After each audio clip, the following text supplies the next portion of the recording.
Assalamualaikum warahmatullahi wabarakatuh. Selamat pagi anak-anak kelas 5. Bagaimana kabar kalian? Semoga tetap sehat ya. Dan jangan lupa untuk selalu semangat dalam belajar. Anak-anak kelas 5, pelajaran kita hari ini adalah mari belajar Al-Quran Surah At-Tin. Namun, sebelum kita memulai pelajaran, mari bersama-sama membaca basmalah terlebih dahulu. Bismillahirrahmanirrahim. Semoga pelajaran kita nanti dapat kalian mengerti bersama-sama. Amin. Anak-anak, Pak Ilham mau bertanya, kenapa kita harus belajar Al-Quran? Kenapa? Ada apa di dalam Al-Quran itu?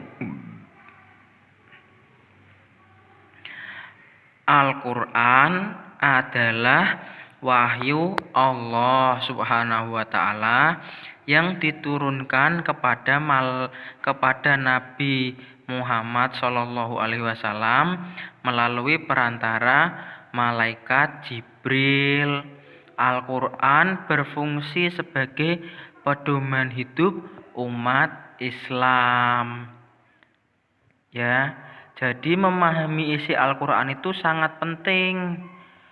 Rasulullah bersabda dalam sebuah hadis, "Aku telah meninggalkan pada kamu dua perkara yang tidak akan sesat selama kamu berpegang teguh kepada keduanya itu."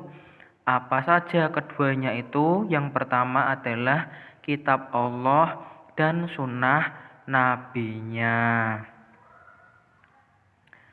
Kalian tahu, orang-orang Islam yang membaca Al-Quran itu tergolong manusia yang beruntung dan istimewa. Mengapa? Pak Ilham tanya lagi. Karena Al-Quran merupakan mukjizat terbesar dan teristimewa di antara mukjizat yang diterima Nabi Muhammad Shallallahu Alaihi Wasallam.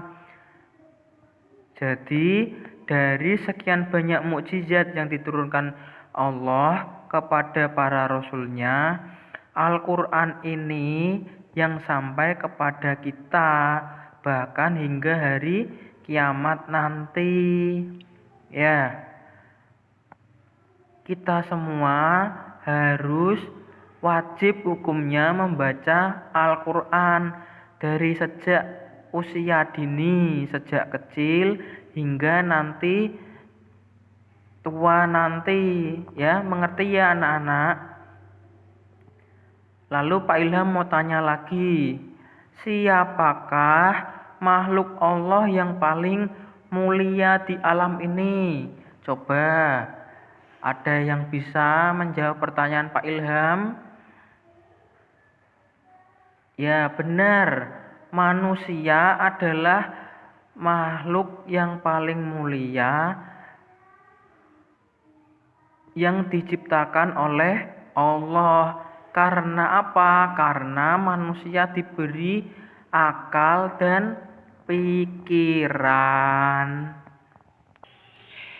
Langsung saja anak-anak, mari kita bersama-sama membaca surah At-Tin. Kita awali dulu dengan ta'awudz.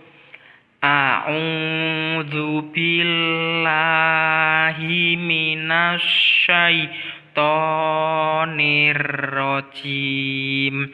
Bismillahirrahmanirrahim. Alhamdulillahi rabbil alamin. Ar-Rahmanir-Rahim. Maliki yaumiddin. Iyyaka na'budu wa iyyaka nasta'in. nasta'in. Ihdinas siratal mustaqim. Siratal ladzina an'amta 'alaihim ghairil maghdubi 'alaihim waladdallin. Bismillahirrahmanirrahim. Wattini wazzaitun wa turi sinina wa hadzal baladil amin. Laqad khalaqnal insana fi ahsani taqwim. Tsumma radadnahu asfala safilin. Illal ladzina amanu wa amilus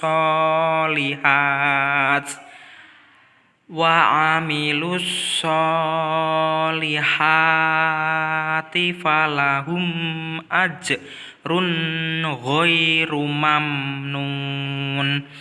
Fama yukadzibuka ba'du biddin. Alaisallahu biahkamil hakimin. Bala wa ana ala dzalika minasyahidin. Shadaqallahul azim. Baik anak-anak, tadi kita sudah membaca surah At-Tin. Nanti kalian bisa menghafalkannya berulang-ulang kali di rumah. Sekarang kita akan membahas tentang kandungan surah At-Tin, ya. Yang pertama, surah At-Tin ini terdiri dari 8 ayat. Surah At-Tin merupakan surah yang ke-95 dalam Al-Quran. Kalian tahu surah At-Tin ini diturunkan sesudah surah Al-Buruj. Kemudian latar belakang turunnya surah At-Tin ini apa? Berkaitan dengan pertanyaan para sahabat tentang balasan amal orang yang sudah tua dan renta atau pikun. Jadi para sahabat waktu itu bertanya, bagaimana amal orang tua yang sudah tua dan pikun, tidak bisa apa-apa lagi, ya, mau berjalan saja sudah susah. Bagaimana amal mereka? Lalu Allah menjawab firman-Nya melalui surah At-Tin ini, ya.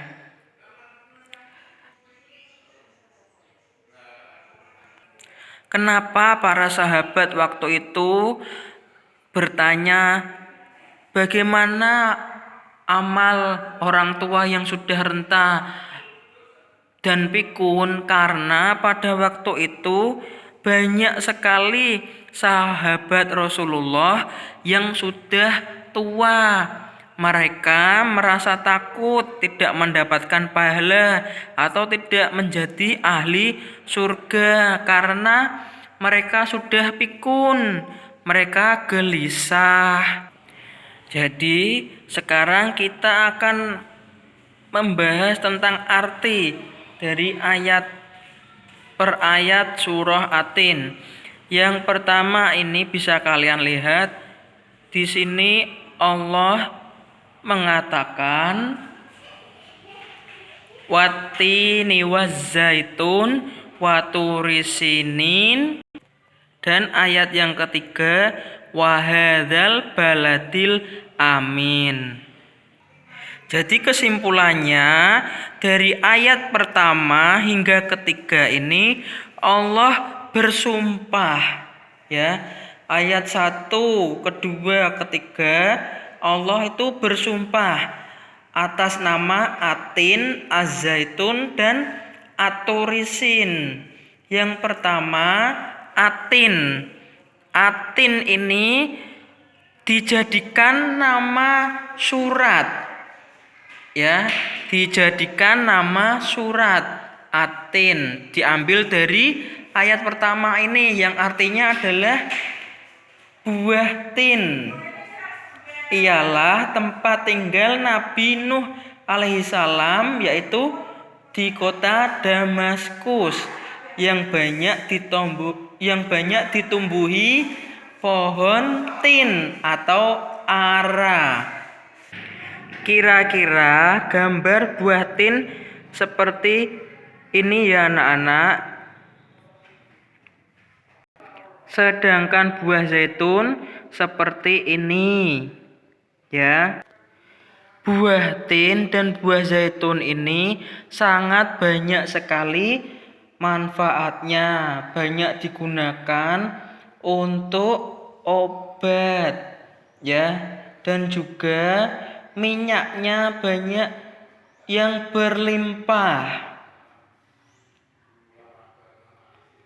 Lalu pada ayat ketiga Allah bersumpah, dan demi negeri yang aman ini. Apakah anak-anak ada yang mengetahui di mana negeri yang aman ini yang dimaksud oleh Allah itu? Negeri yang aman yaitu adalah kota Mekah, ya. Kota Mekah yang dipenuhi dengan berkah. Di dalamnya ada Baitullah. Lanjut ke ayat yang keempat. Laqad khalaqnal insana fi ahsani taqwim. Sesungguhnya kami telah menciptakan manusia dalam bentuk yang sebaik-baiknya. Allah menciptakan manusia sebagai bentuk yang paling sempurna dibandingkan dengan makhluk lain. Bentuk yang dimaksud ini apa? Tidak hanya bentuk fisiknya, melainkan sempurna dalam segala potensi.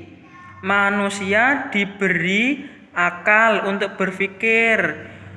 Manusia juga diberi nafsu sehingga manusia mampu berkreasi untuk memenuhi kebutuhan hidupnya. Coba kalian pikirkan makhluk lain, misalkan binatang, hanya diberi nafsu tapi tidak memiliki akal, ya. Sedangkan manusia diberikan akal dan nafsu. Lah nafsu ini kita gunakan dalam hal kebaikan, ya. Nafsu untuk belajar supaya pandai, supaya mengerti segala ilmu. Lanjut ayat yang kelima. Summarodadna hu asfalasa filin. Kemudian kami mengembalikannya ke tingkat yang serendah-rendahnya. Dan ayat yang keenam, lanjutan dari ayat kelima, illalladzi na'amanu wa amilus sholihati falahum ajrun ghairu mamnun. Kecuali orang-orang yang beriman dan mengerjakan amal soleh, maka baginya pahala tiada putus-putus. Jadi arti dari ayat kelima dan keenam ini masih terusannya, masih sambungan, ya. Jangan dipisah-pisah, jangan diputus-putus. Ini bersambung lanjutannya. Ya, ayat kelima dan keenam ini Allah menjelaskan sebagian manusia yang menyimpang tidak menggunakan potensinya untuk beribadah yang akan ditempatkan ke dalam neraka. Sebagian lagi orang-orang yang beriman dan beramal soleh, mereka senantiasa akan mendapatkan pahala yang tidak akan putus, ya, meski sudah meninggal, maka mereka itu akan menjadi ahli surga. Lanjut lagi ayat ke-7 dan ke-8. Fama yukadzibuka ba'du biddin alaihissallahu bi'ah kamil hakimin. Maka apakah yang membuatmu mendustakan hari pembalasan sesudah itu? Bukanlah Allah adalah hakim yang paling adil. Ayat ke-7 dan ke-8 ini Allah juga menjelaskan bahwa orang-orang yang tidak beriman atau tidak mau beramal soleh adalah orang-orang yang mendustakan Allah dan dapat balasan di akhirat. Padahal manusia itu sudah mengetahui akan mati dan akan menghadapi pengadilan, yaitu pengadilannya Allah, hakim yang paling adil. Jadi kesimpulan dari surah Atin ini adalah manusia adalah makhluk yang diciptakan Allah paling sempurna, baik dalam bentuk rohani maupun jasmani. Allah nanti akan menempatkan manusia ke tempat paling hina karena tidak mau beriman dan beramal soleh. Bagi orang-orang yang beriman dan beramal soleh, mereka akan mendapatkan pahala yang tidak akan putus dan akan menjadi ahli surga. Melalui surah Atin ini Allah menegaskan bahwa amalan orang yang beriman dan beramal soleh pahalanya akan selalu mengalir terus-menerus meskipun orang tersebut sudah tua, sudah pikun.